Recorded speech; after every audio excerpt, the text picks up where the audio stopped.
كلا إذا دكت الأرض دكا دكا وجاء ربك والملك صفا صفا وجيء يومئذ بجهنم يومئذ يتذكر الإنسان وأنى له الذكرى يقول يا ليتني قدمت لحياتي فيومئذ لا يعذب عذابه أحد ولا يوثق وثاقه أحد يا أيتها النفس المطمئنة ارجعي إلى ربك راضية مرضية فادخلي في عبادي وادخلي جنتي.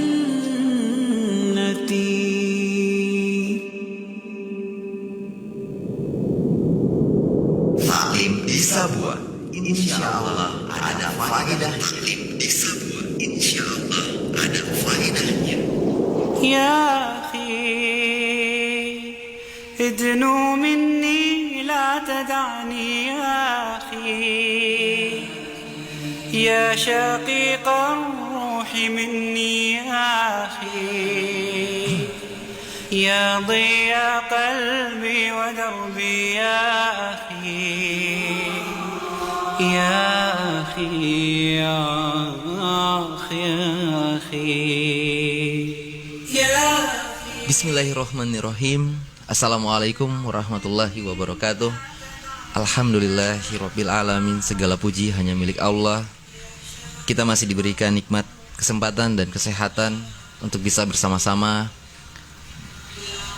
dalam program dakwah radio Taklim di Sabua, insyaallah bersama Al Ustadz Dwi Hudoyono LC. Sebelumnya kita menyapa beliau. Assalamualaikum Ustadz. Waalaikumsalam warahmatullahi wabarakatuh. Apa kabar Ustadz? Alhamdulillah. Masya Allah. Semoga Anda baik juga. Alhamdulillah. Dan kita berharap juga untuk pendengar yang ada di 92,5 maupun yang lagi menonton kami secara live streaming di akun FB, semoga dalam keadaan sehat walafiat. Dan alhamdulillah untuk malam ini kita ada keberlanjutan tentang materi kita yang kemarin, tanda-tanda hari kiamat. Ya Ustadz ya. Jadi ini sebagai part 2-nya. Yang menyimak insya Allah bisa di scroll ya, tanda-tanda hari kiamat itu Taklim di Sabua malam Jumat pekan kemarin. Dan insya Allah untuk malam ini keberlanjutan tentang tema kita yaitu perjalanan abadi. Ya Ustadz ya. Masya Allah. Baik. Jadi untuk mempersingkat waktu, kami persilahkan kepada Al Ustadz untuk menyampaikan Taklim di Sabua dengan tema perjalanan abadi. Tafadhol Ustadz. Bismillahirrahmanirrahim. Assalamualaikum warahmatullahi wabarakatuh. Alhamdulillahirabbil alamin. Alhamdulillahilladzi hadana li hada wa ma kunna linahtadiya laula an hadana Allah. Asyhadu an la ilaha illallah wahdahu la syarikalah wa asyhadu anna Muhammadan abduhu wa rasuluhu la nabiyya wa rasula ba'da amma ba'd. Fa innal asdaqal hadits kitabullah wa khairul hadi hadi Muhammadin sallallahu alaihi wasallam wa syarrul umuri muhdatsatuha wa kullu muhdatsatin bid'ah wa kullu bid'atin dhalalah wa kullu dhalalatin finnar. Allahumma shalli ala Muhammad wa ala ali Muhammad kama shallaita ala Ibrahim wa ala ali Ibrahim innaka Hamidum Majid. Rabbi ishrah li sadri wa yassir li amri wahlul 'uqdatam min lisani yafqahu qawli. Ya hayyu ya qayyum bi rahmatika astaghis asli sya'ni kullahu wa la takilni ila nafsi tarfata 'ain. Allahumma la ilma illa ma 'allamtana innaka antal alimul hakim. Baik para jamaah pendengar dan juga pemirsa yang dirahmati Allah Subhanahu wa taala, tidak henti-hentinya kita senantiasa memuji bersyukur kepada Allah Rabbul Alamin atas segala limpahan karunia yang tak terhitung jumlahnya yang kita rasakan, sehingganya masih banyak nikmat kita bisa dapatkan pada malam hari ini, kesehatan, kesempatan, kemudahan, sehingga semoga waktu-waktu kita ini terus bernilai waktu-waktu yang berberkah, yang membawa keridhaan dan kecintaan Allah. Semoga bernilai ibadah. Dan insya Allah pada malam hari ini, insya Allah kita akan melanjutkan kajian kita. Dan ini sekali lagi masih dalam pembahasan masalah akidah. Khususnya kita membahas kepada iman kepada hari akhir. Iman kepada akhir yang rangkaiannya adalah pembahasan masalah bagaimana itu alam barzah, iman kepada hal tersebut atau alam kubur, kemudian tanda-tanda hari kiamat, kemudian hari berbangkit sampai ke alam akhirat yang merupakan negeri keabadian. Dan ini adalah tema yang akan kita mencoba angkat untuk kita bahas. Paling tidak walaupun mungkin tidak secara detail bagaimana, tapi kami akan mencoba untuk meringkas dari pembahasan-pembahasan masalah ini sehingga bisa memudahkan kita untuk bisa mencerna dan mengambil faedah yang sebanyak-banyaknya. Baik, yang pertama-tama bahwa penjelasan masalah perjalanan yang abadi ini tentunya diawali dengan alam kubur ya. Ketika seseorang itu meninggal, sebetulnya bahasa yang paling tepat itu bukan menuju kepada peristirahatan terakhir, bukan sebetulnya. Itu sebetulnya awal daripada perjalanan yang panjang. Awal daripada perjalanan menuju kepada alam akhirat, negeri keabadian. Dan inilah akidah kita sebagai seorang mukmin, bahwa kita melihat bahwa alam kubur atau alam barzah ini merupakan cikal bakal awal titik tolak awal perjalanan yang abadi. Makanya kemarin telah kita sampaikan bahwa ketika di alam barzahnya, alam kuburnya, seorang hamba mendapatkan kenikmatan, kebahagiaan, nikmat di alam barzahnya, ini merupakan pertanda bahwa perjalanan dari satu fase ke fase berikutnya insya Allah akan lebih diberikan kemudahan dan seterusnya. Dan apabila di sini tersandung ya, mendapatkan banyak siksaan dan seterusnya, maka fase demi fase berikutnya tentunya ini lebih menyulitkan bagi dia. Maka tidak heran para sahabat, tentunya para sahabat di antara Utsman bin Affan ini memberikan teladan bahwa beliau ketika membicarakan masalah surga dan neraka, beliau sepertinya biasa-biasa saja. Tapi ketika membahas masalah alam barzah, alam kubur, beliau begitu khawatirnya, takutnya sampai beliau banyak menangis di situ. Ditanya oleh sahabat yang lain, kenapa wahai Utsman Anda seperti itu? Beliau mengatakan ini merupakan awal. Disinilah alam barzah merupakan awal.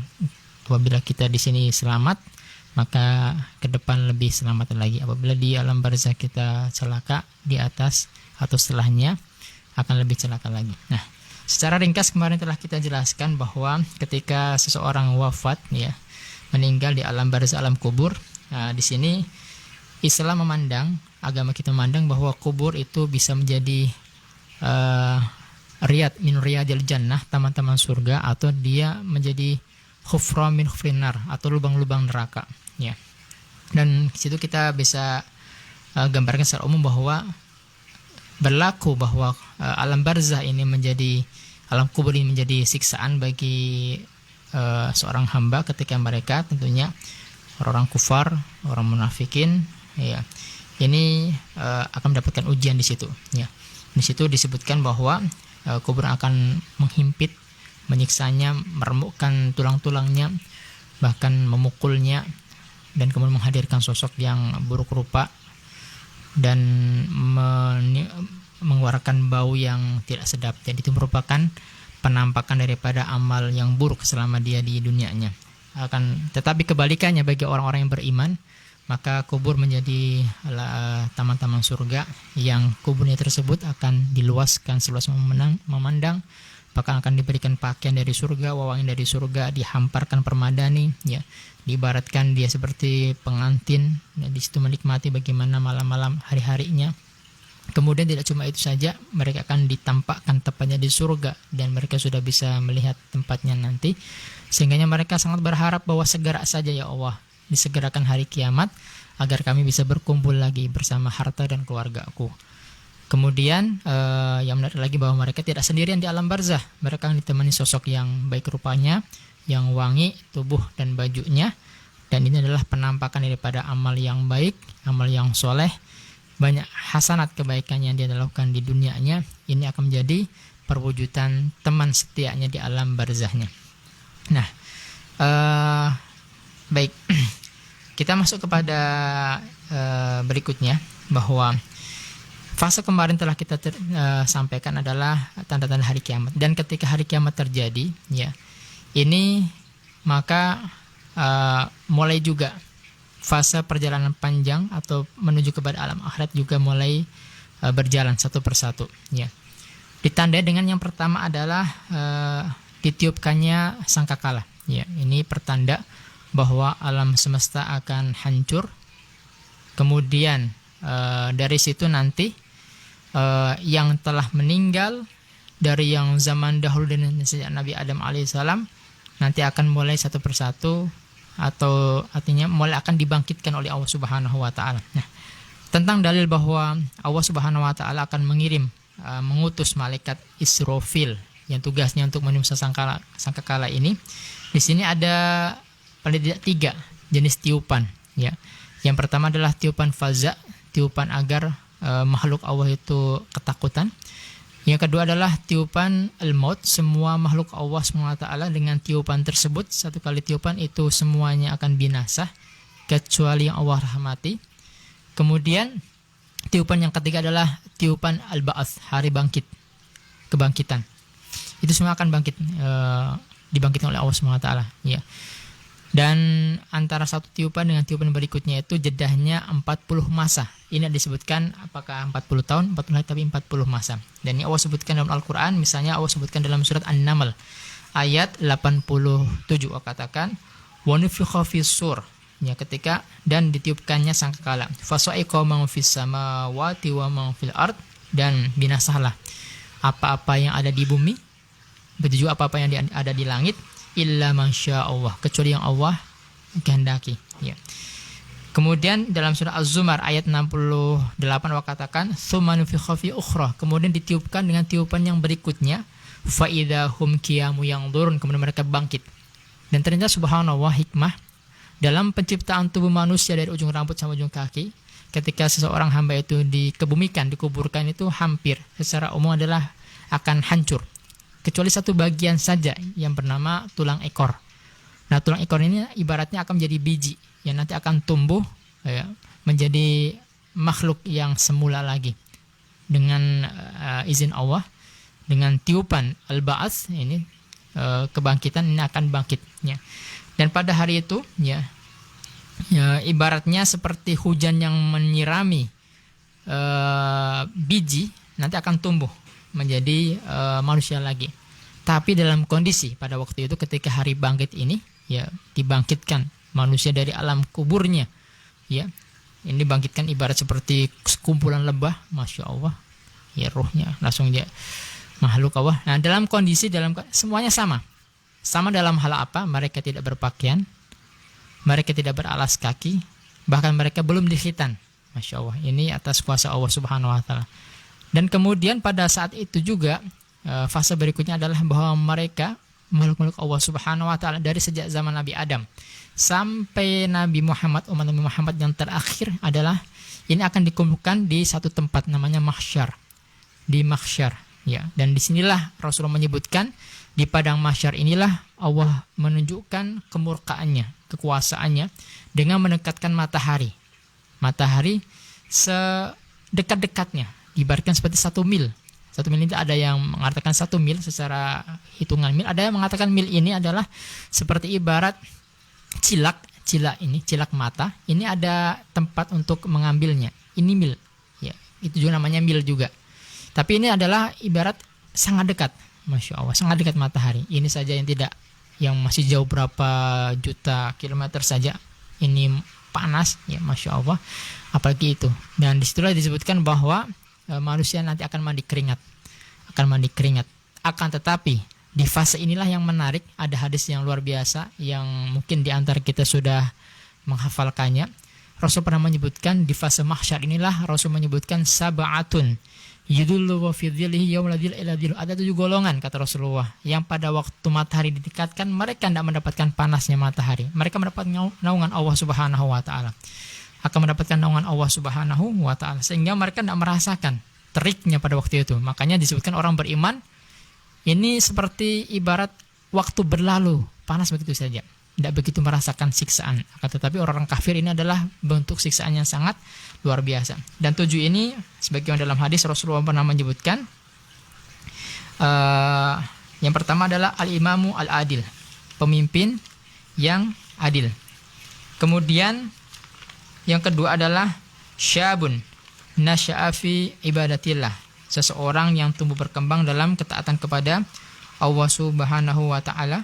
Jadi sejak dia akil baliknya sampai dewasanya, sampai dia tuanya, tetap menjaga ketaatan kepada Allah Subhanahu wa taala. Kemudian di antara 7 tersebut juga adalah Rasul menyebutkan adalah rajulun atau syabun tahaba fillah, saling bercinta karena Allah, istama alaihi wa tafra alaihi, mereka saling bertemu dan berpisah karena Allah Subhanahu wa taala. Cinta karena Allah Subhanahu wa taala, menjaga ukhuwah persaudaraan karena Allah Subhanahu wa taala. Kemudian yang keempat adalah rajulun atau syabun qalbu mu'allaqun bi masajid, seorang yang hatinya terpaut dengan masjid, seseorang yang hatinya terpaut dengan masjid.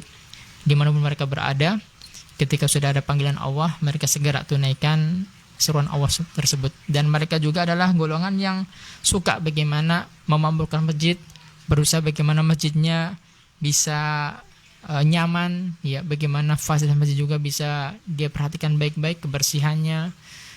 Kemudian yang bagaimana hidup majelis ta'lim dan seterusnya, ini juga mereka upayakan.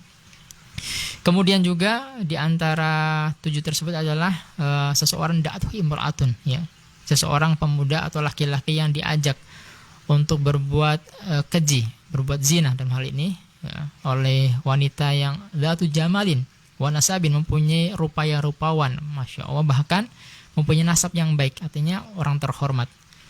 Tapi dengan keberaniannya di hadapannya dia mengatakan, dia menolak karena Allah Subhanahu wa taala. Ini mengatakan inna khafu, saya takut kepada Allah Subhanahu wa taala. Ini kuduahnya kita bisa lihat adalah Nabi Yusuf alaihissalam, masya Allah, dengan berbagai kelebihan beliau, ketampilan beliau, setengah dunia dimiliki beliau, tapi dia tidak menggunakan untuk bermaksud kepada Allah Subhanahu wa taala, tetap menjaga muruah beliau, kehormatan beliau, menjaga hak Allah. Dia tidak mau ikuti ajakan perempuan tersebut.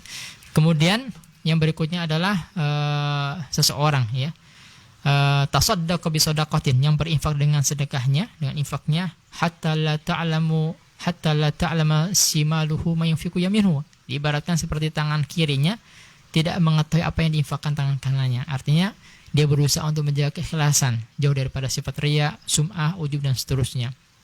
Masya Allah. Kemudian terakhir adalah seseorang yang dzakarahu khalian, seseorang yang berzikir kepada Allah, bermunajat kepada dalam kesendiriannya, tidak ada yang lihat kecuali Allah Subhanahu wa taala. Fafadat ainahu, kemudian matanya bercucuran air mata. Masya Allah, ini 7 golongan yang disebutkan dalam hadis akan mendapatkan naungan di saat semua manusia kebanyakan mereka mendapatkan siksaan azab dengan didekatkannya teriknya matahari. Tapi ternyata kami baca-baca lagi dalam riwayat, ternyata ada 8, tidak cuma 7. Yang 8 ini adalah seseorang, masya Allah, dengan harta yang dia miliki, ya, dia gunakan untuk membantu orang. Jadi ketika itu ada orang yang memberikan, yang membutuhkan bantuan, dia kasih pinjam. Dia membutuhkan pinjaman, dia kasih pinjam. Ketika sudah jatuh temponya, dia kasih tempo lagi, ya. Sampai pada titik dia tidak mampu membayar, maka dia putihkan karena Allah Subhanahu wa taala. Ternyata orang ini juga yang kelak akan mendapatkan naungan di mahsyar juga. Orang yang suka membantu saudaranya yang kesusahan, dalam hal ini memberikan pinjaman, kemudian dia tidak menuntut, ya, sampai bagaimana, bahkan dia membebaskannya karena Allah Subhanahu wa taala, memutihkannya karena Allah Subhanahu wa taala. Ini masya Allah, ini juga jamin. Nah, makanya ini perlu untuk kita sama-sama bermujahadah, ya, 8 ini, amalan ini semoga kita semua bisa mengupayakannya, ya, masya Allah. Kemudian fase berikutnya adalah adanya syafaat, ya, syafaat yaitu pertolongan. Nah, pertolongan ini ada 2 jenisnya. Pertolongan yang sifatnya khusus milik Rasulullah SAW, ada syafaat yang sifatnya umum, ya, baik dari orang-orang beriman, dari amal soleh. Sifatnya umum, ini akan bisa memberikan pertolongan. Nah, syafaat yang sifatnya khusus ini yang dimiliki oleh Rasulullah SAW ini ada beberapa jenisnya. Pertama, syafaat al-udmah, syafaat yang agung. Nah, inilah yang masih berkaitan dengan mahsyar. Bahwa ternyata dalam hadis yang cukup panjang, Masya Allah, ketika manusia dari awal penciptaan dari Nabi Adam sampai Nabi Muhammad SAW, umat beliau SAW ini dikumpulkan dalam kondisi mata didekatkan. Ini mereka semua berharap fase ini segera selesai. Maka mereka menghadap kepada para nabi-nabi Allah, ya. Datang kepada Nabi Adam alaihissalam, minta agar beliau alaihissalam mendoakan kepada Allah agar selesai fase ini. Ternyata Nabi Adam alaihissalam ma'dziratan, minta maaf, saya tidak mampu, saya malu minta kepada Allah karena saya pernah bermaksiat kepada Allah, melanggar apa yang Allah perintahkan. Masya Allah. Kemudian mereka lari lagi, minta doa, minta kepada Nabi Rasul yang pertama, Nabi Ibrahim alaihissalam. Pun demikian, Nabi Ibrahim alaihissalam merasa pernah berbuat dusta, padahal ini tidak juga berdusta, ya. Tapi beliau menganggap ini adalah kesalahan beliau ketika mendatangi daerah Mesir. Orang di daerah Mesir itu ada seorang raja yang zalim, yang dia suka mengambil istrinya orang. Kalau datang penduduk baru, tanya kalau ada istrinya orang, datang, ini siapa? Istri, diambil, jadikan selirnya.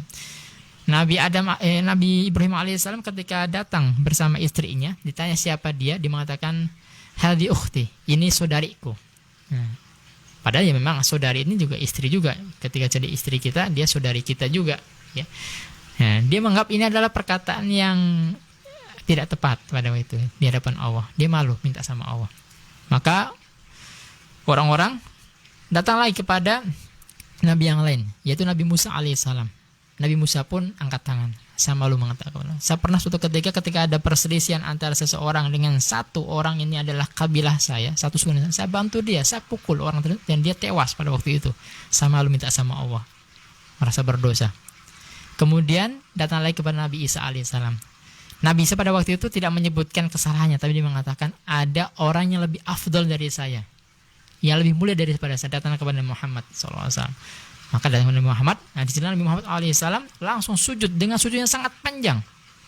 Sampai Allah mengatakan irfa fatus syafa, angkatlah kepala dan berikan syafaat. Di sinilah Rasul berdoa kepada Allah, minta agar segera fase mahsyar ini ketika mati dekat kan itu segera selesai. Hanya dimiliki Nabi kita, Masya Allah. Ini juga salah satu kelebihan Nabi kita, qudwah kita Nabi Muhammad SAW. Yang kedua adalah bahwa beliau SAW adalah orang yang pertama memberikan syafaat, membuka pintu surga.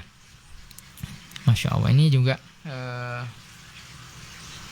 jadi manusia tidak bisa masuk surga sebelum artinya Rasulullah yang membukakan pintu. Makanya di sini disebutkan bahwa Rasulullah SAW adalah nabi yang terakhir dan beliau adalah nabi yang paling banyak umatnya, bahkan yang paling banyak umatnya masuk surga, ya.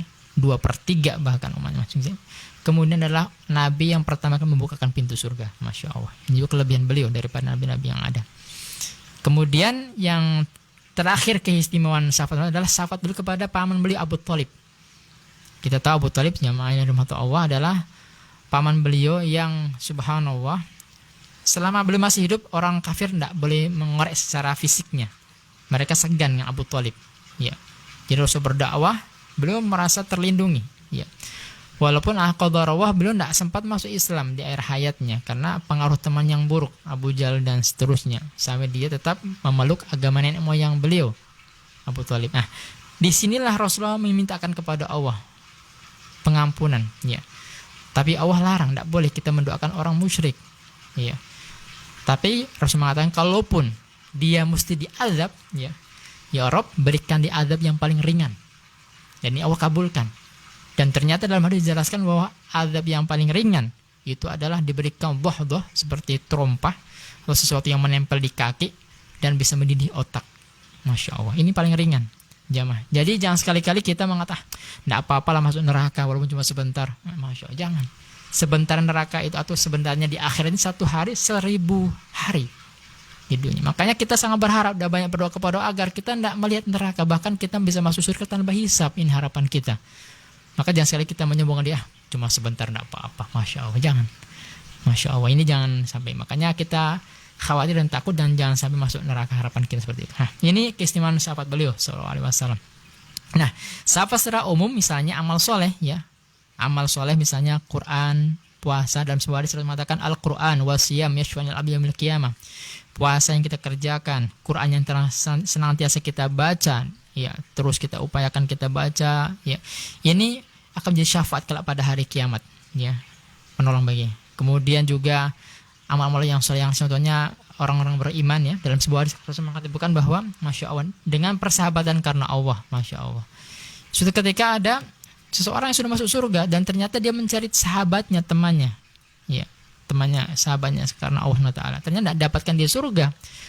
Dan Allah dia mengadu kepada Ya Rabb, di manakah temanku dulu yang dulu sama-sama beribadah bersamaku, berjuang bersamaku, saya tidak mendapatkan di surga. Allah dengan maha adilnya, maha bijaksana mengatakan, coba tengok di neraka. Kalau engkau mendapatkannya dan di dalam hati masih ada sebiji zarah keimanan, ambil dia. Ambil dia. Masya Allah. Ini juga syafaat. Makanya di sini syafaatnya ada 3 ya. Yang pertama adalah bentuknya adalah orang yang berhak masuk neraka sebetulnya, dengan adanya syafaat tersebut tidak jadi masuk neraka. Ini. Yang kedua adalah orang yang masuk neraka ya, dengan adanya syafaat tersebut dikeluarkan dari neraka. Dengan adanya syafaat keluar dari neraka, tidak kekal dalam neraka.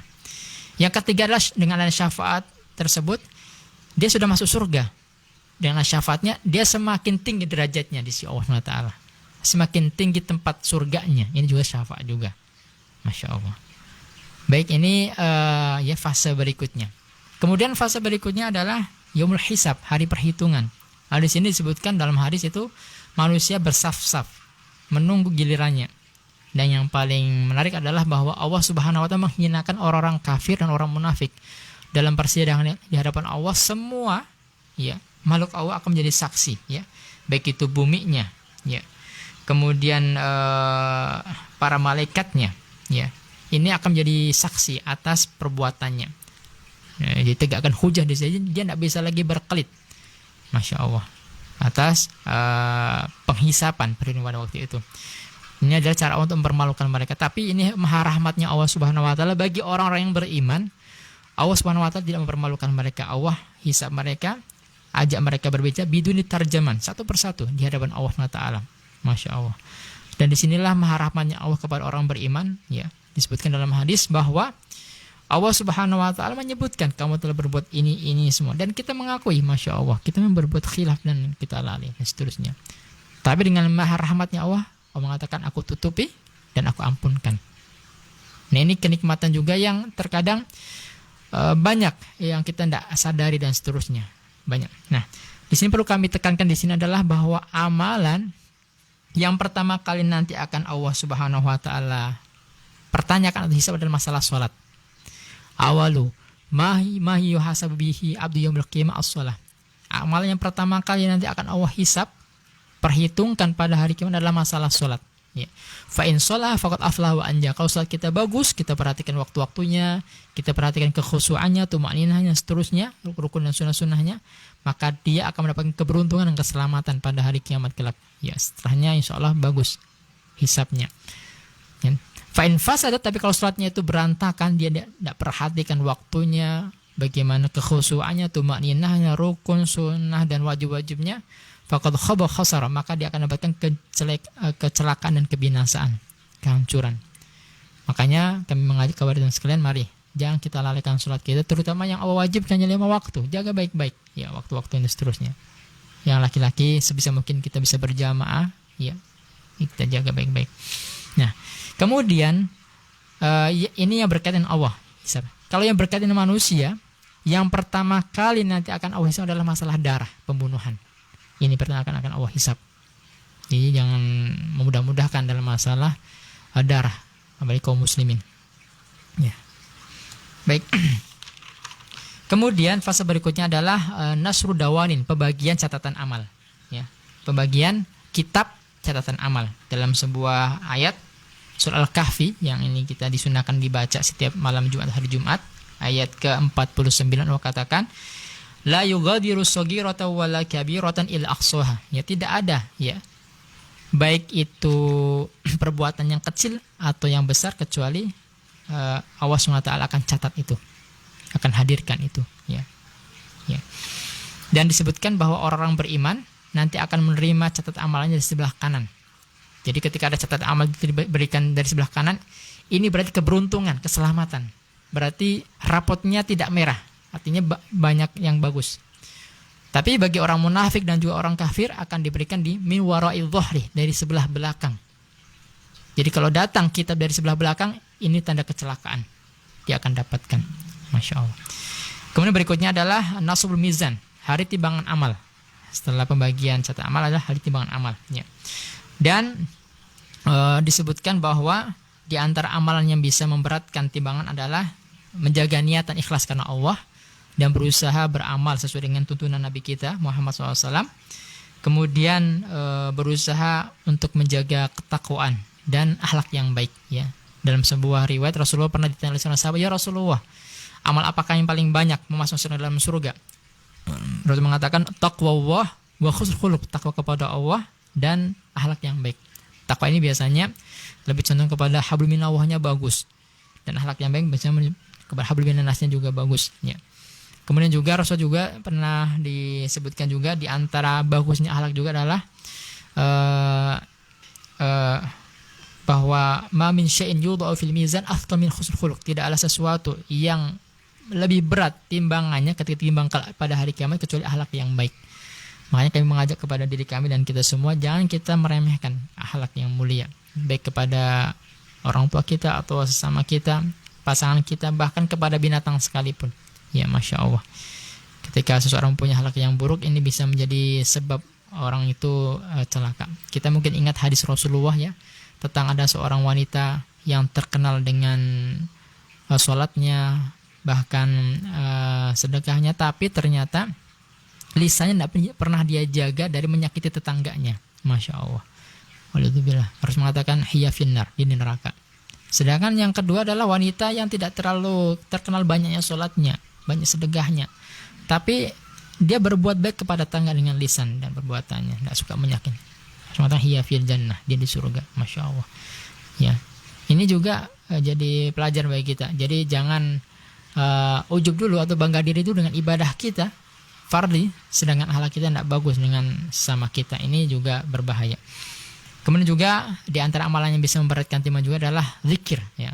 Dan zikir yang Rasulullah sebutkan yang bisa dengannya memberatkan timbangan adalah dalam sebuah hadis Rasul pernah bersabda, kalimatani, ada dua lafaz zikir, khafifatani al lisan, yang mudah kita lafadzkan, ringan kita ucapkan, wasakilatani fil mizan, akan tetapi berat timbangannya. Masya Allah. Mudah diucapkan, dicintai oleh Allah, tapi berat timbangannya, yaitu subhanallah bihamdihi subhanallahil azim. Subhanallah bihamdihi subhanallahil azim. Maksudnya Allah baginya segala pujian, baginya segala keagungan, ya. Sudah dulu atau baik, ya, kita banyak. Terima kasih Ustadz untuk segmen awal kita di Taklim di Sabuah. Insya Allah kita akan lanjut lagi di sesi kedua. Dan kepada antum semuanya yang lagi mendengarkan atau yang lagi menonton kami, yang mau bertanya silakan dengan tema kita perjalanan abadi. Semoga langsung saja diketik di kolom komentar dan langsung dikirim. Dan insya Allah di segmen ketiga kita ada sesi tanya jawab. Baik, untuk antum semuanya jangan dulu kemana-mana, tetap satu rasa di Blast Maon FM, Antum Radio.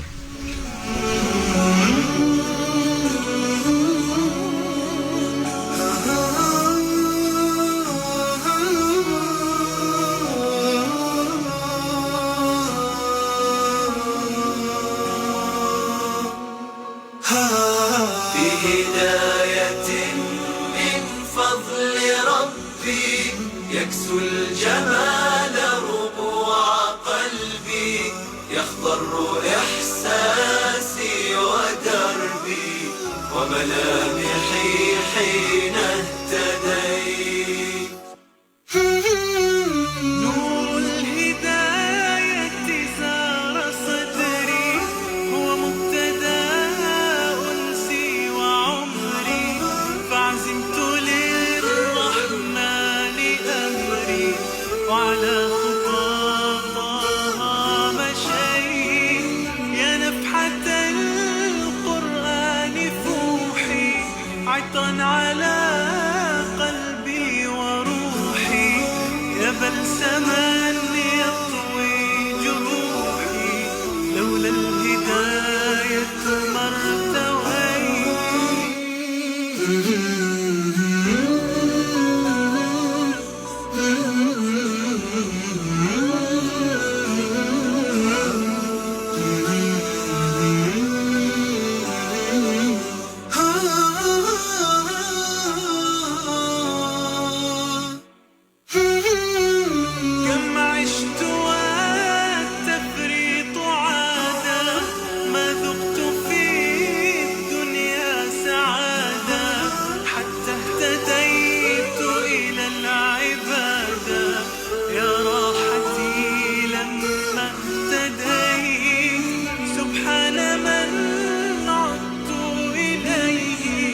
بسطت لنا كلتا يديه ألقيت أوزاري عليه يا ربي فاغفر معصري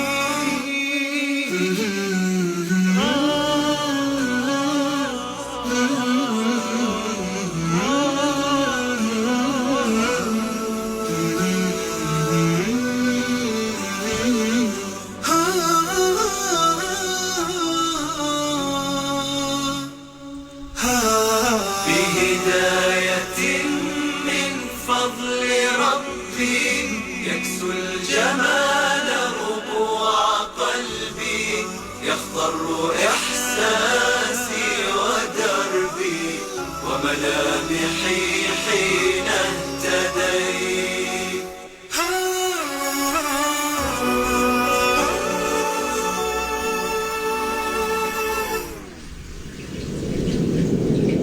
Taklim di Sabua, insya Allah ada faedah. Taklim di Sabua, insya Allah ada faedahnya.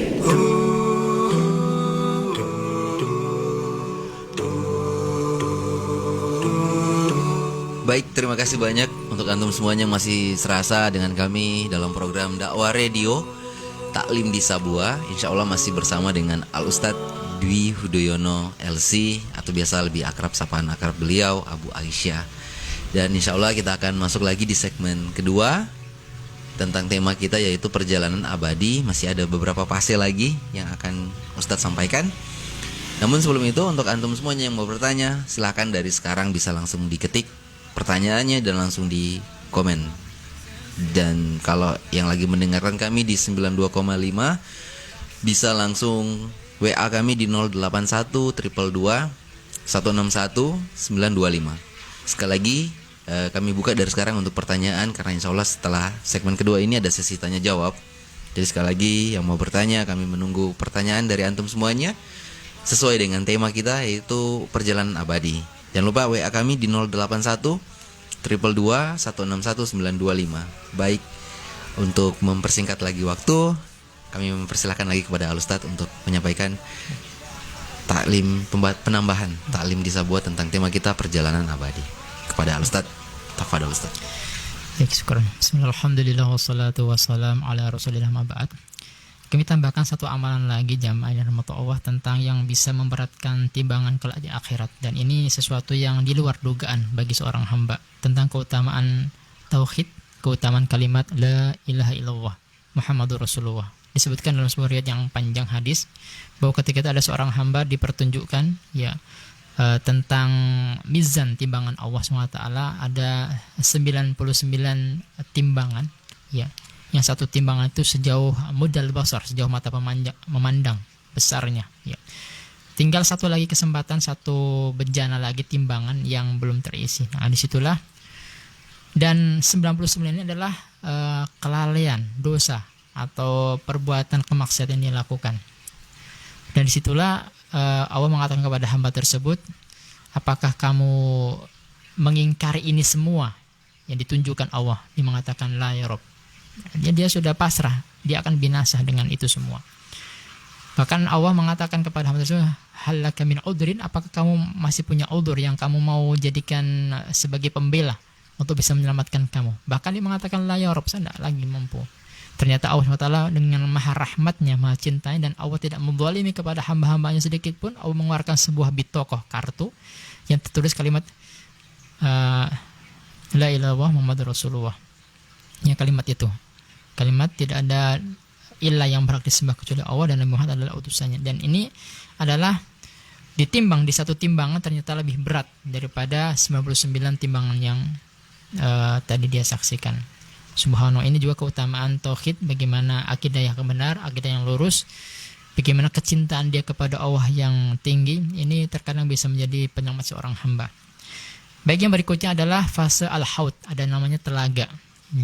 Jadi ini salah satu juga hadiah Allah kepada Rasulullah. Tidak ada nabi yang diberikan telaga di akhirat kecuali Rasulullah SAW. Al-Kautsar, ya, Al-Kautsar, yang disebutkan dalam riwayat bahwa bentuknya atau cirinya adalah bahwa masiratus syahrin, panjangnya atau luasnya itu sejauh 1 bulan perjalanan. Ma'ahu baydun minal laban, airnya lebih putih daripada susu, ya.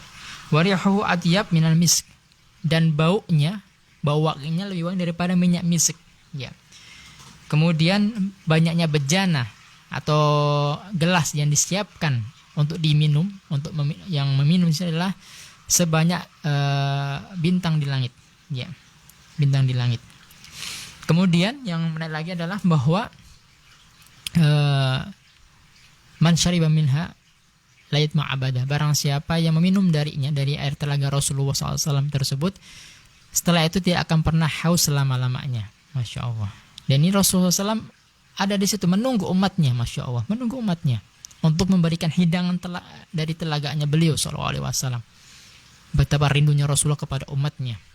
Dan pada waktu itu para sahabat bertanya, Rasulullah, apakah engkau mengenali umatmu semua yang banyak itu, dari sejak engkau masih hidup sampai engkau telah wafat tetap menjalankan syariatmu? Saya bisa mengenalinya.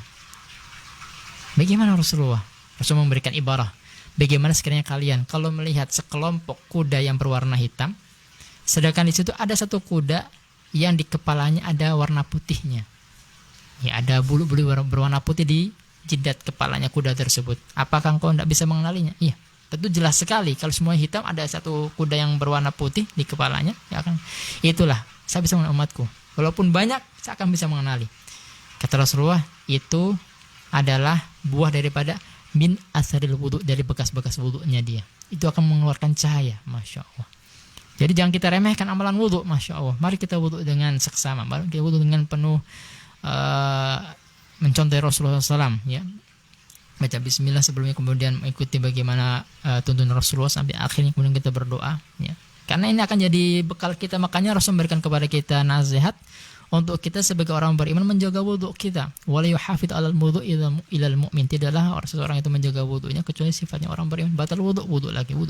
Ya, bahkan amalan Bilal bin Rabah tidak cuma batal wudu lagi, tambah dengan sholat 2 rakaat, sholat mutlak. Masya Allah, ini akan lebih mengangkat derajat seorang hamba dan menghapuskan dosa-dosanya. Nah, disitulah. Tapi ternyata di situ ada kejadian yang menyedihkan. Ada sekelompok umat yang Rasulullah anggap dia sebagai umatnya. Rasulullah sambut dengan kegembiraan. Dan ternyata malaikat menyampaikan, ya Rasulullah, walaupun dia umatmu, hidup setelah engkau, ya, tapi dia merubah syariatmu. Masya Allah, waludzubillah. Jadi dia menambah-nambah syariat Rasulullah, mengurangi dan seterusnya.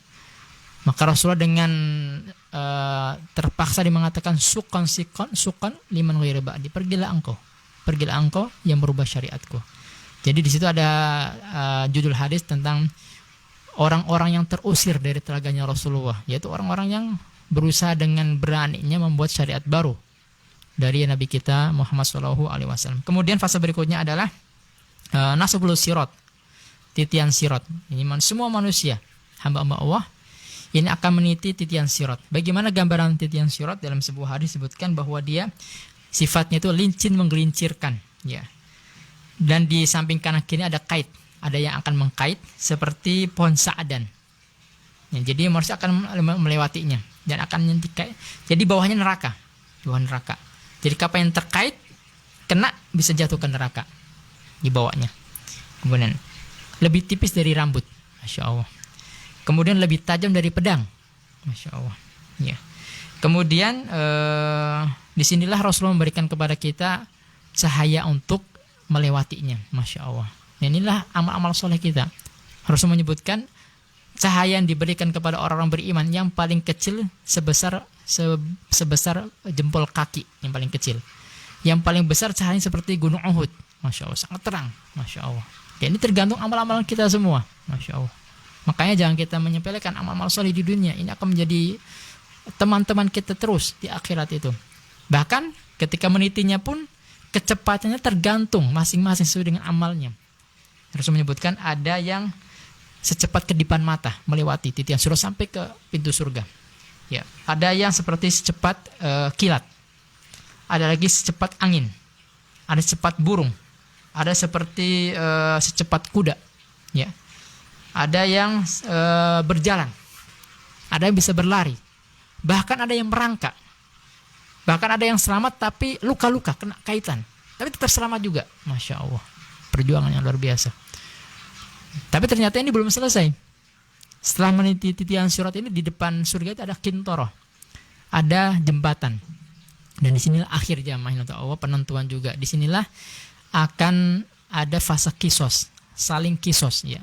Saling kisos. Disinilah ada hadis golongan orang-orang yang muflis. Waliyudzubillah. Orang-orang yang bangkrut. Siapakah mereka? Rasulullah bertanya kepada para sahabat, ya Rasul, apakah kalian tahu siapakah yang bangkrut? Para sahabat mengatakan, ya Rasulullah, orang yang bangkrut itu orang tidak punya uang, dirham, dinar atau dirham, dan juga tidak mempunyai sesuatu yang dia bisa jual. Ini kan para sahabat kebanyakan pedagang, masya Allah.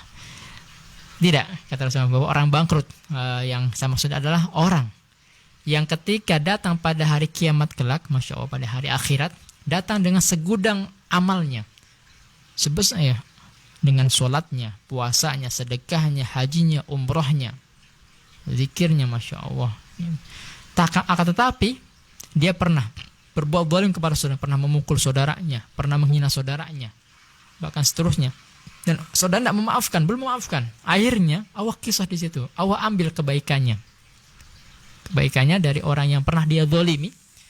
Dan ternyata kalau belum habis, keburukannya ditimpakan kepada dia.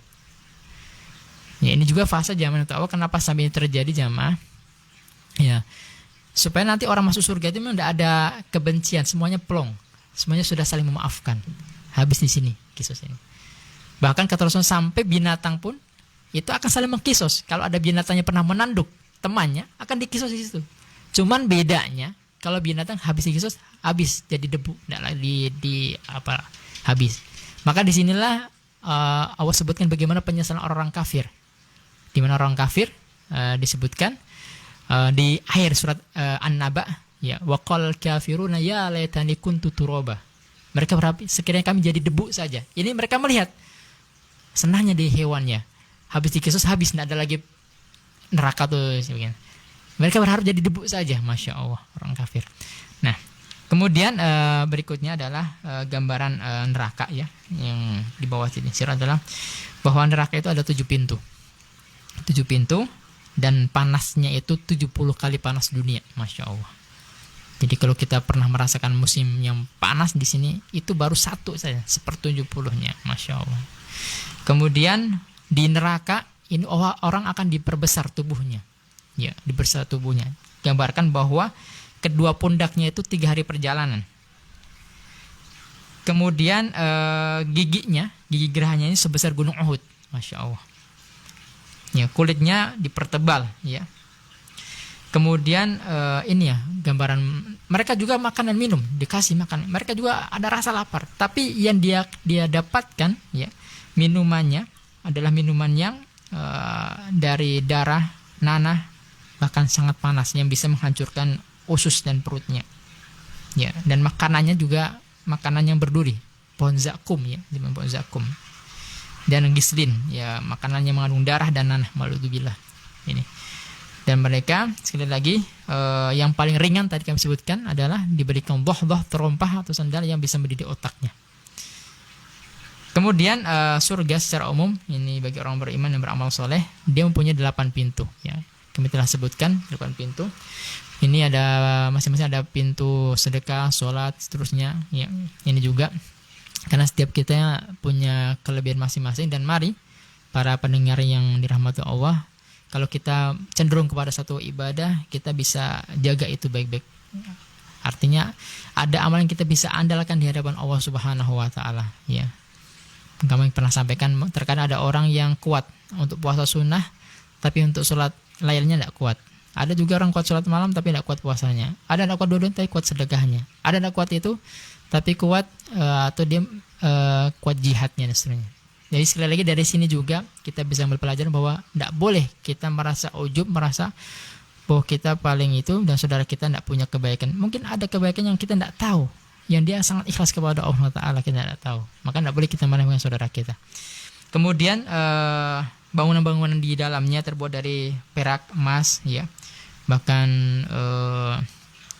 disebutkan bahwa di taman-tamannya kerikil-kerikilnya Masya Allah ini berhamburan mutiara dan batu permata. Kalau kita di sini mungkin mahal, kita harus beli. Di sana begitu mudahnya, ya. Kemudian di surga ada 100 tingkatan, ya, satu tingkatan berikutnya sejauh langit dan bumi.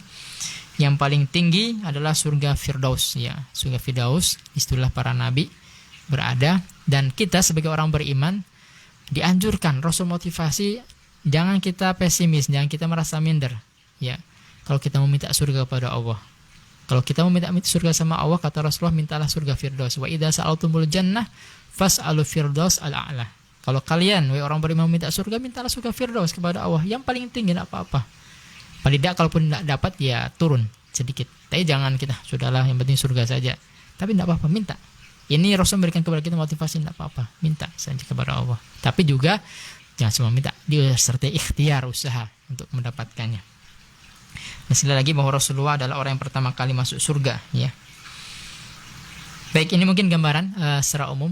Mungkin masih banyak juga hadis tentang masalah surga, cuman kita batasi ini saja, ya. Nanti insyaallah ada segmen yang khusus mungkin tentang masalah surga dan neraka, tapi ini saja. Ini insyaallah teman-teman juga sudah sering mendapatkan gambaran tentang surga, tapi yang jelas ini adalah hak dari Allah Subhanahu wa taala. Artinya berita yang benar dari Allah Subhanahu wa taala, janji bagi orang yang beriman dan beramal soleh. Wallahu a'lam. Baik, terima kasih banyak Ustadz atas penjelasannya mengenai tentang pase-pase yang ada gambaran tentang surga dan neraka. Tapi kita berharap, berdoa semoga kita mendapatkan surga yang terbaik. Dan kepada Ustadz kami mengucapkan jazakumullah khairan katsiran. Ustadz, ya. Baik, untuk antum semuanya yang mau bertanya kami persilahkan. Silakan kami tunggu di komentar atau di WA di 081 222 161 925. Untuk itu jangan dulu kemana-mana, tetap satu rasa di Blasmon FM Antum Beradio. Bismillahirrahmanirrahim. Inna a'tainakal kautsar fasalli li rabbika wanhar. Inna shani'aka huwal abtar.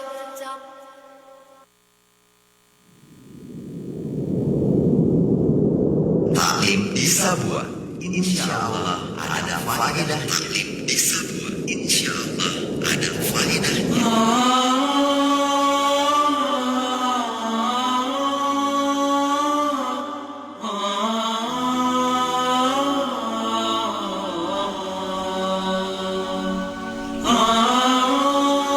Baik, terima kasih banyak untuk antum semuanya. Kita kembali lagi di program Dakwah Radio Taklim di Sabua, insya Allah setiap malam Jumat Ba'da Isya waktu Indonesia Sabua, bersama dengan Al-Ustadz yang insya Allah akan memberikan tema-tema yang menarik.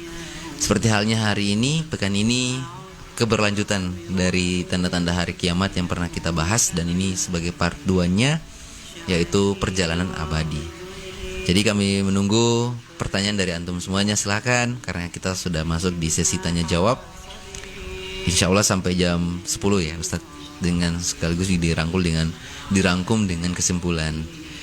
Jadi di sisa waktu ini kami mempersilahkan kepada antum semuanya yang mau bertanya tentang tema kita, tentang materi yang tadi Ustadz sudah bawakan dari awal sampai selesai. Dan semoga kita ada faedah yang kita bisa petik dari penjelasan Ustadz yang barusan kita dengar bersama.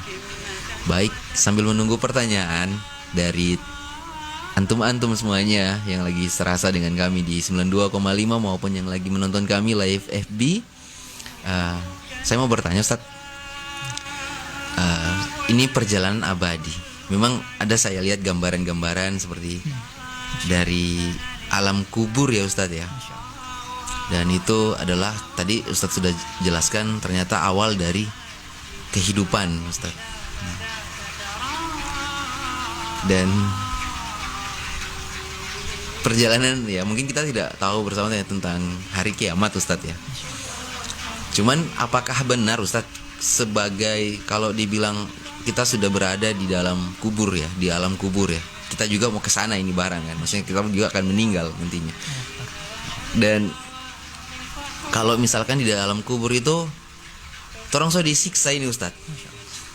Atau ya bagaimana ya? Apa mungkin itu sebagai tiket awal ya? Maksudnya kalau memang di dalam kubur kita sudah dapat kenikmatan alam kubur, berarti insya Allah seterusnya itu akan baik. Atau pada saat kalau kita sudah disiksa di kubur, berarti kasana ini dikipas juga begitu Ustaz. Apa ini? Ya, tafadhol Ustaz tentang itu. Ya. Baik, bismillah, alhamdulillah, wassalatu wassalamu ala rasulillah ba'd. Ya, benar begitu. Artinya dalam Al-Quran Allah pernah menggambarkan tentang bagaimana Fir'aun dengan para pengikutnya Allah azab di alam kubur atau alam barzah. Dan disitulah bahkan Allah SWT perlihatkan tempatnya kelak di neraka ya. Bagaimana dahsyatnya nanti dia akan dapatkan itu waktu pagi dan petangnya itu diperlihatkan. Dan di situ di penghujung daripada ayat tersebut Allah katakan wa yaumal qiyamah, dan pada hari kiamat kelak bahwa Fir'aun itu akan mendapatkan asyadul adab, adabnya lebih dahsyat lagi, yang lebih keras lagi ya setelah hari kiamat terjadi. Jadi tadi memang benar adanya begitu. Jadi ketika sudah di alam kubur dan ternyata siksaan yang dia dapatkan, dan itu merupakan pertanda bahwa fase-fase berikutnya juga dia akan lebih sulit lagi. Tapi ketika di alam kuburnya ya dia bisa dapatkan kenikmatan alam barzah, itu pertanda bahwa insya Allah di fase berikutnya tentu akan banyak kebaikan kemudahan yang akan dia dapatkan. Maka tadi tidak heran sekali bersahabat Utsman bin Affan ketika berbicara masalah surga dan neraka dia seperti biasa saja. Tapi ketika berbicara masalah alam barzah, alam kubur, dia menangis.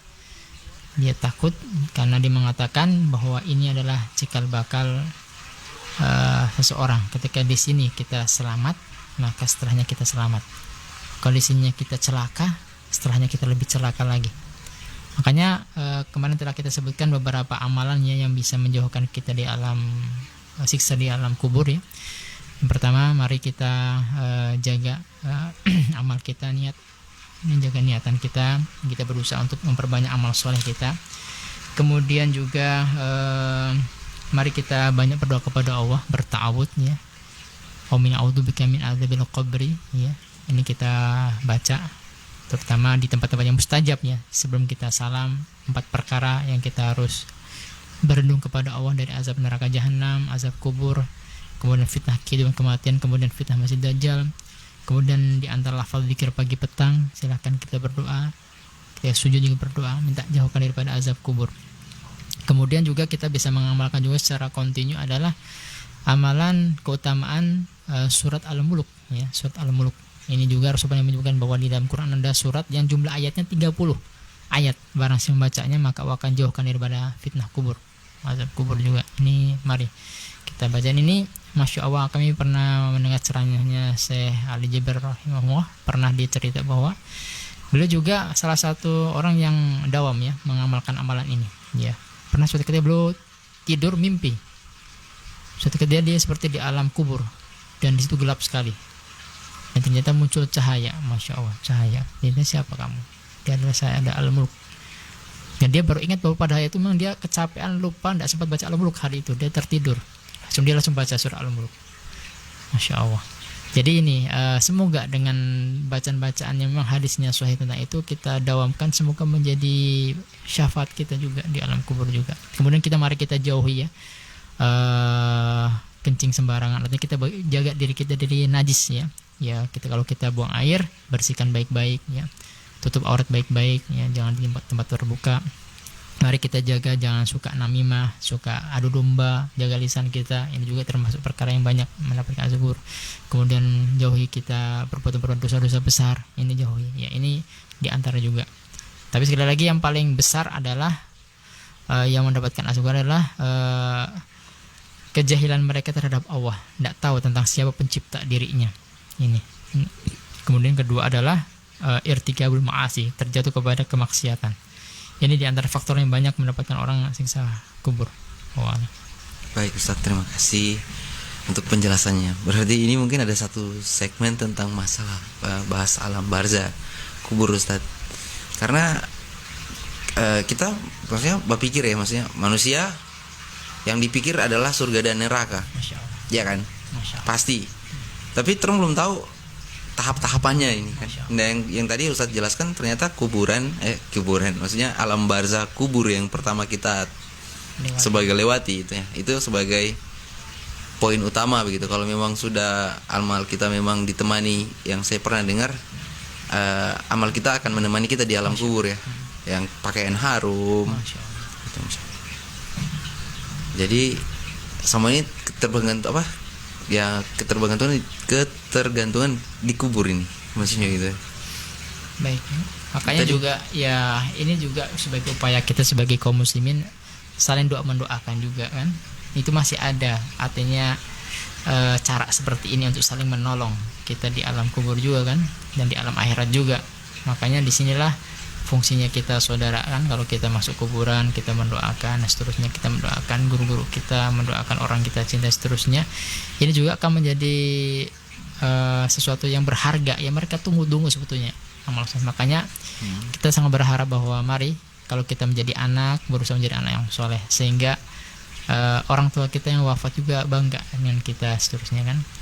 Kalau kita sekarang menjadi orang tua, mari kita siapkan anak-anak kita untuk menjadi nanti bekal, sehingga kalau kita meninggal menjadi amal jariah bagi kita, seterusnya. Ini persiapan seperti ini yang kita siapkan. Makanya Rasulullah pernah menyebutkan tentang definisi orang yang cerdas, al-qaisu dalam bahasa Arab.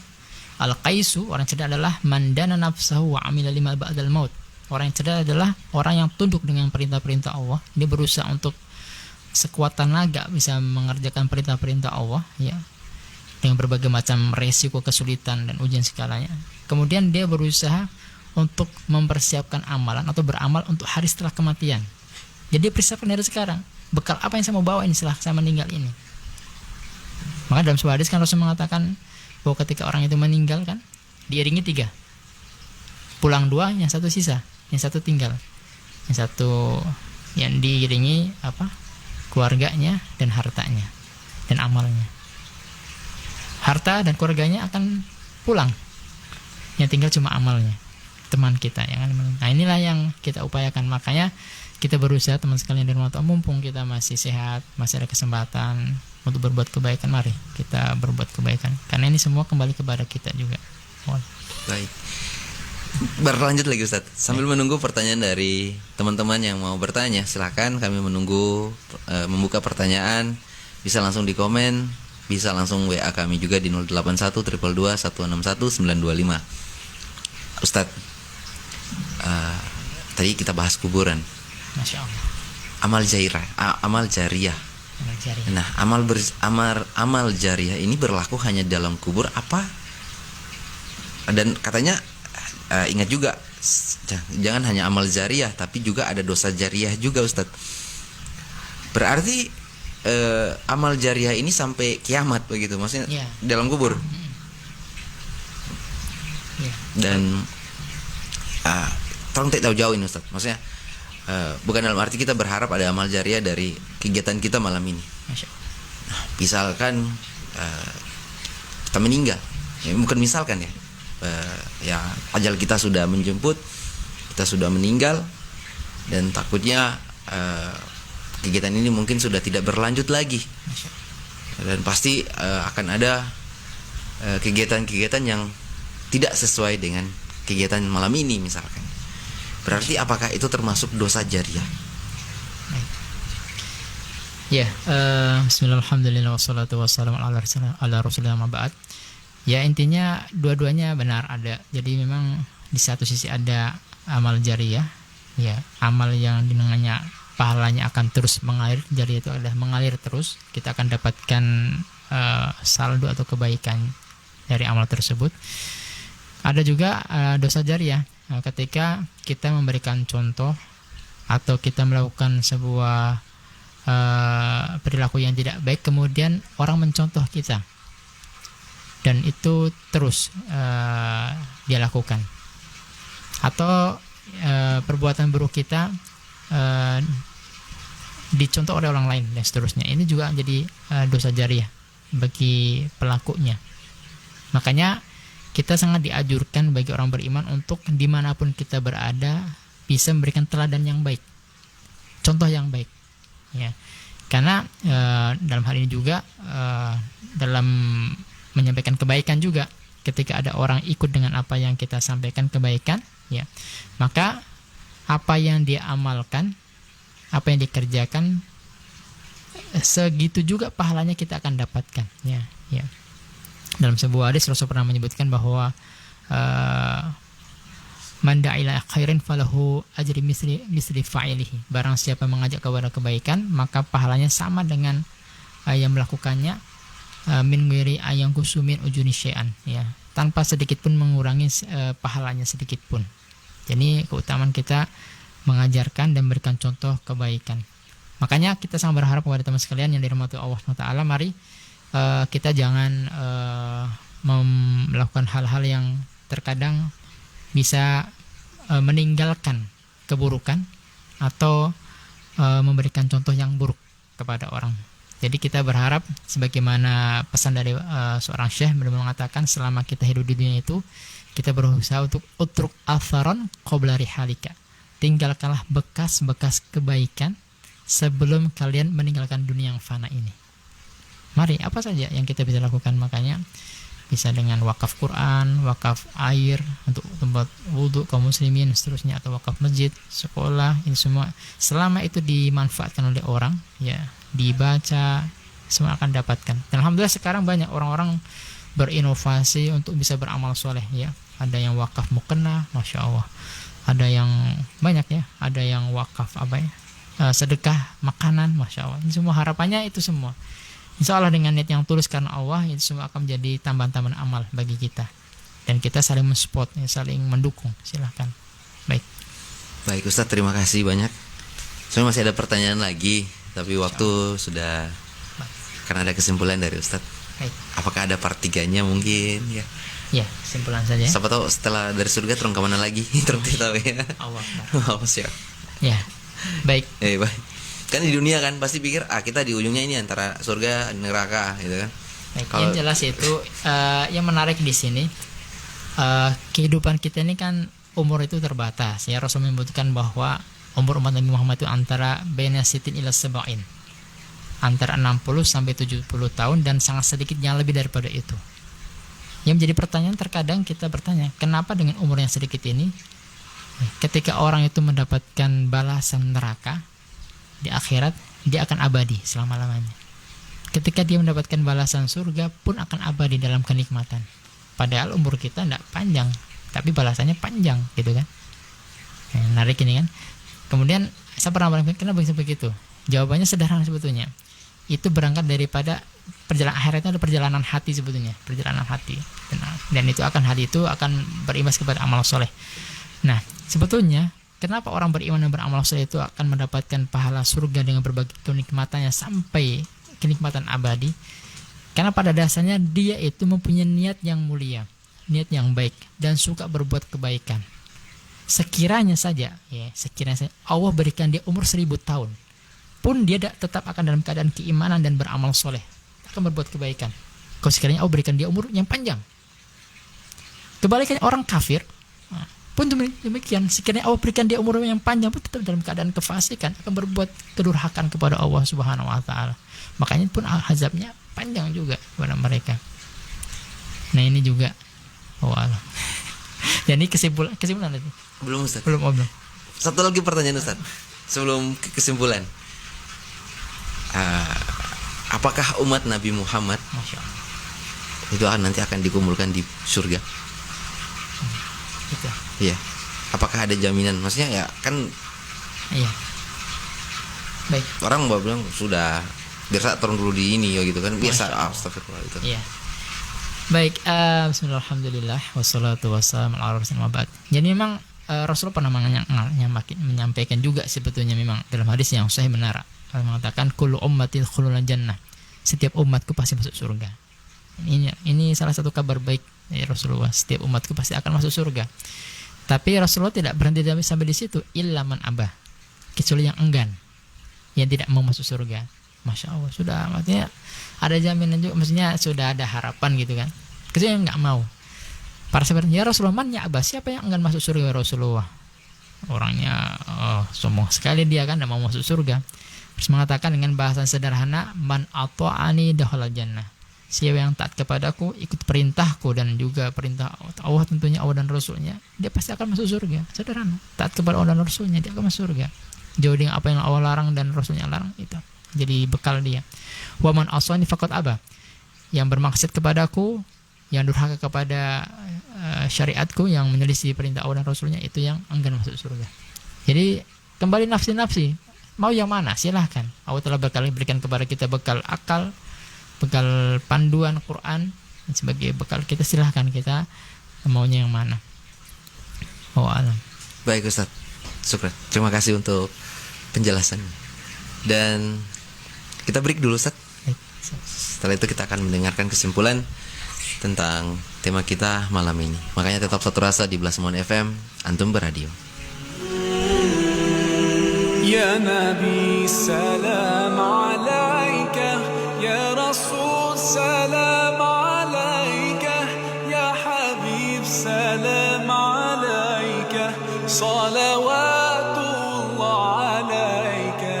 Ya Nabi salam alaika, ya Rasul salam alaika, ya Habib salam alaika, salawatullah alaika. Ya Nabi salam alaika, ya Rasul salam alaika, ya Habib salam alaika, salawatullah alaika. Ya Nabi salam alaika, ya Rasul salam alaika, ya Habib salam alaika, salawatullah alaika.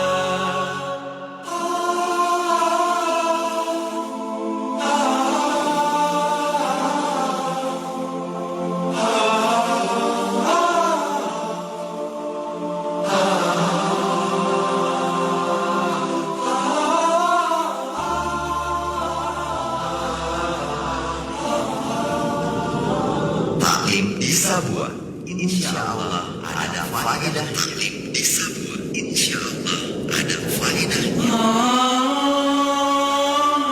Baik, terima kasih banyak untuk antum semuanya masih taklim di Sabua. Insya Allah ada faedahnya. Dan kita langsung saja mendengarkan kesimpulan malam hari ini tentang tema kita, yaitu perjalanan abadi. Dan untuk mempersingkat waktu, kami persilakan kepada Al-Ustadz Dwi Hudoyono. Tafadhol Ustadz. Bismillah, alhamdulillah, wassalatu wassalam ala rasulillah ma'ba'at. Jadi perjalanan abadi ini diawali dengan fase alam barzah, ya, hari kematian di alam kubur. Dan sekali lagi, akidah kita orang beriman bahwa kematian ini bukan akhir dari kehidupan, bahkan itu adalah awal daripada kehidupan yang panjang, ya, dia fase-fase yang panjang menuju kepada kampung akhirat. Nah, dari alam barzah ini masa penantian, kemudian sampai berikutnya adalah hari ditiupkannya sangkakala. Di situ saatnya terjadi kiamat. Ya. Kemudian tiupan berikutnya adalah tiupan hari berbangkit. semua makhluk Allah dari zaman Nabi Adam sampai Nabi Muhammad, umat beliau sallallahu alaihi wasallam akan Allah bangkitkan dalam kondisi yang sama. Ya, di mahsyar, ya padang yang sangat luas, tidak berpakaian, tidak beralas kaki dan belum dikhitan. Dan pada waktu itu Allah Jalla wa'ala tunjukkan kemahakuasaannya dengan mendekatkan matahari sedekat-dekatnya di atas ubun-ubun manusia. Dan dari situ ada 7 golongan dan ada tambahan 1, 8 yang akan Allah berikan naungan, dan ini yang kita mau kejar ya. Di antaranya adalah menjadi pemimpin yang adil, ya berusaha untuk bagaimana bisa mensejahterakan rakyatnya. Kedua adalah pemuda yang tumbuh berkembang dalam ketaatan kepada Allah, Masya Allah, menjaga ibadah, menjaga amalan, menjaga akidahnya. Kemudian pemuda yang hatinya terpaut dalam masjid, suka memakmurkan masjid. Kemudian seseorang atau 2 orang yang saling bercinta karena Allah, bersaudara karena Allah, bertemu dan berpisah karena Allah. Dan kami juga berharap kepada kita semua bahwa keberadaan kita di sini, kita ketemu juga karena Allah, berpisah juga karena Allah Subhanahu wa taala. Kemudian juga seseorang yang diajak untuk berbuat keji, zina kepada seorang wanita yang paras rupawan, punya kedudukan, tapi tetap dia menjaga muruahnya, kehormatannya, dan mengatakan ini akhafu wa, saya takut kepada Allah. Kemudian seseorang yang bersedekah dengan sedekahnya diibaratkan tangan kanannya dan tangan kirinya tidak tahu apa yang diinfakkan tangan kanannya, menjaga sedekahnya jangan sampai timbul riya, sum'ah dan seterusnya, ikhlas karena Allah Ta'ala, menyembunyikan amalnya. Kemudian ada seseorang yang bermunajat sendiri kepada Allah, ya, berzikir sendiri kepada Allah tanpa ada yang tahu, hanya kepada Allah. Dia mencucurkan air matanya, mengingat tentang dosa-dosanya, mengingat tentang keagungan Allah dan seterusnya, sampai dia mencucurkan air mata. Jadi kita bisa menangis, itu adalah suatu nikmat dari Allah, ya. Baca Quran, dengarkan ceramah, atau kita mendapatkan nasihat sampai kita bisa mencucur air mata, ini adalah nikmat. Tidak semuanya orang bisa.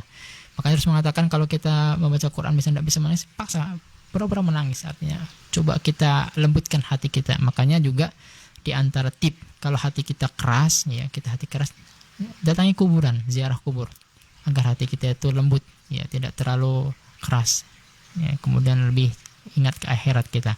Nah, kemudian disitulah kemudian terakhir adalah seseorang yang mempunyai harta dan dia membantu saudaranya yang membutuhkan dan meminjaminya hutang. Kemudian ketika sudah jatuh tempo dan dia tidak mampu lagi membayarnya, dia malah putihkan. Ya. Kemudian berikutnya adalah fase syafaat, ya. Ada syafaat, di situ ada syafaat sifatnya khusus bagi Rasulullah, yaitu syafaat udhumah ketika Rasul berdoa kepada Allah agar selesai fase mahsyar. Kemudian syafaat untuk seseorang bisa masuk surga. Rasulullah adalah orang yang pertama kali membukakan pintu surga. Kemudian syafaat bagi pamannya Abu Thalib akan mendapatkan siksa yang ringan, seringan-ringannya di akhirat. Tapi sekali lagi bahwa yang paling ringan ini bisa membuat mendidih otak. Kemudian syafaat secara umum adalah syafaat amal soleh, ya. Begitu pahala baca Quran, puasa, persahabatan orang-orang beriman, ini bisa. Dan syafaat ini kami jelaskan adalah bentuknya bisa jadi orang yang sudah sebetulnya berhak masuk neraka, dengan adanya syafaat tidak jadi masuk neraka, atau orang sudah masuk neraka, dengan adanya syafaat dia dikeluarkan di neraka, atau orang yang sudah masuk surga, dengan adanya syafaat dia dinaikkan derajatnya lagi di sisi Allah Subhanahu wa taala, semakin tinggi derajatnya. Kemudian ada hisab, ya. Hisab di sini sekali lagi Allah Subhanahu wa taala akan hinakan orang-orang kafir, orang munafik, ya, dengan disidang di hadapan makhluk-makhluknya, sedang orang beriman Allah tutup aibnya. Dan kami ingatkan bahwa pertama kali yang akan Allah hisab kalau hubungan dengan Allah, ya, adalah masalah sholat, ya. Pertama kali akan Allah hisab masalah sholat kita. Kalau kita bagus, sholat yang lain juga bagus. Kalau sholat kita berantakan, yang lain juga bermasalah. Kemudian kalau hubungan dengan manusia, yang pertama kali akan Allah hisab adalah masalah darah. Kemudian berikutnya adalah catatan amal. Setiap amal kita ada malaikat yang mencatat, ya, sekecil apapun itu ada catatannya, Masya Allah. Dan orang beriman akan menerima catatan amal dari sebelah kanan, ini tanda kebaikan. Sedang orang munafik, orang kafir akan menerima dari sebelah belakang, mi wara'il dhuhri. Kemudian timbangan amal, ya, ada lagi timbangan amal. Dan sekali lagi kita yang perlu kita perhatikan di sini adalah kira-kira amalan apa yang bisa memberatkan timbangan amal, dan ternyata adalah kita menjaga niatan ikhlas karena Allah, dan juga menjaga amalan kita sesuai dengan sunnah Rasulullah SAW. Kemudian kita berusaha untuk mempunyai akhlak yang mulia, kemudian memperbanyak zikir subhanallah bihamdi subhanal azim, kemudian menjaga akidah kita, tauhid kita dengan kalimat dari Allah yang baik, konsekuensinya ini kita perhatikan baik-baik ya maknanya, sehingga ini akan menjadi modal kita selamat daripada mizan. Kemudian ada telaga Rasulullah yang kita rindukan, kita bisa meminum dari telaga beliau yang setiap kali minum itu tidak akan pernah haus selama-lamanya ya, Masya Allah. Kemudian titian sirat, Masya Allah, kita lihat bahwa setiap kita akan melewatinya, dan ini sangat licin menggelincirkan, sangat halus ya, kemudian tajam, Masya Allah, dan setiap orang akan bisa melewatinya sesuai dengan amalnya ya, dan dia akan diberikan cahaya juga sesuai dengan amalnya ya. Ada yang cepat kilat, ada yang bisa, dan seterusnya kita akan menjelaskan. Kemudian di depan titian surat adalah kintorah, di sini adalah fasa kisos, Masya Allah ya, orang akan dikisos, dan bisa-bisa ada orang yang muflis, orang bangkrut ya, banyak amal tapi suka berbuat zalim kepada orang dengan lisan dan perbuatannya, sehingga diambil amal solehnya dan ditimpakan amal keburukannya. Kemudian gambaran neraka secara umum tadi kita jelaskan ya, dan juga surga juga telah kita jelaskan gambaran secara umum. Intinya mari tadi kami tambahkan sedikit bahwa memang benar adanya bahwa selama kita masih punya keimanan, keislaman dalam hati kita, itu adalah jaminan bahwa kita tidak akan kekal dalam neraka. Dalam sebuah hadis Allah pernah berfirman, akhriju minan nar, keluarkan dari neraka man kana fi qalbihi mithqala dzarratin minal iman, selama di dalam hatinya ada sebiji zarah keimanan. Masya Allah. Ini adalah walaupun mereka disiksa tetap akan keluar ya ini, tapi jangan sampai kita tidak apa-apalah masuk neraka. Nah, tapi kita berusaha dengan sekuat tenaga kita ya, mari kita jaga keimanan kita, jaga amal soleh kita. Kita berharap semoga kita termasuk golongan yang bisa masuk surga tanpa hisab, Masya Allah. Dan kalaupun kita dihisab, kita berharap Allahumma hasibni hisaban yasir, ya Allah, hisab aku dengan hisab yang mudah ya Allah, jangan kau persulit ya, permudah. Ini doa-doa kita kepada Allah Subhanahu wa taala ya.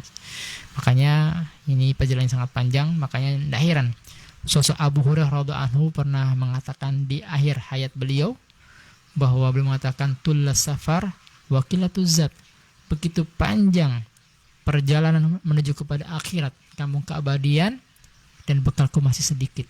Masya Allah. Beliau saja masih khawatir, padahal beliau subhanallah hadisnya luar biasa banyak beliau tulis untuk kaum muslimin, berkhidmat kepada Islam dan kaum muslimin, tapi toh masih khawatir. Nah ini cambukan bagi kita bahwa kita sekali lagi umatnya akhir ini yang banyak kurangnya ya, serba sedikit amal kita, bahkan banyak lalainya. Makanya kita harus mari saling berlomba-lomba berbuat kebaikan, berfastabil khairat dalam kebaikan, dan jangan pernah puas dengan amal soleh kita. Mari terus kita berkarya, berbuat untuk Islam dan kaum muslimin. Semoga kita berharap ada di antara amal-amal kita yang Allah ridhai, yang dengannya Allah memasukkan ke dalam surga. Kita tidak tahu. Allah alam. Baik.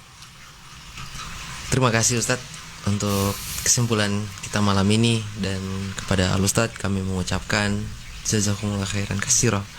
Semoga kita masih bisa bertemu lagi di pekan depan. Dan terima kasih banyak untuk pendengar dan penonton, pemirsa Belas Monfil, antum-antum semuanya yang ada. Semuanya tidak bisa disebutkan satu persatu, cuman kami mengucapkan banyak terima kasih kepada antum-antum semuanya yang telah mendengarkan taklim di Sabua. Insya Allah taklim di Sabua setiap malam Jumat pada Isya, jamnya waktu Sabua. Baik. Dan untuk itu kita akan pamit dengan menutup doa kifaratul majelis. Subhanakallahumma wa bihamdika asyhadu an la ilaha illa anta astaghfiruka wa atubu ilaik. Assalamualaikum warahmatullahi wabarakatuh.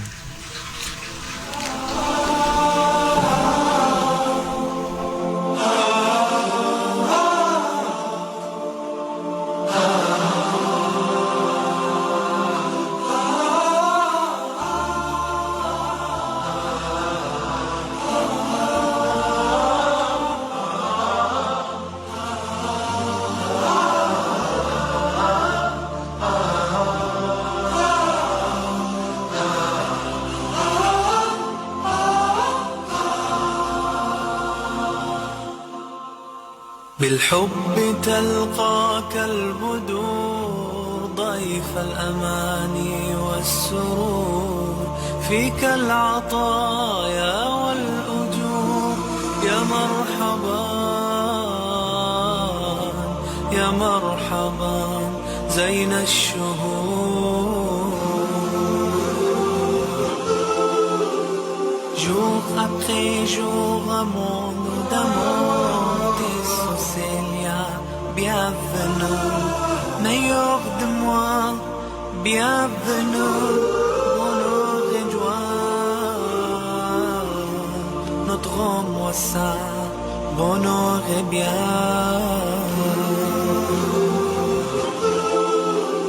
We welcome you, month we all adore, we pray for happiness and more. To all the people, open up your door, peace, love and joy. Let them soar, let them soar.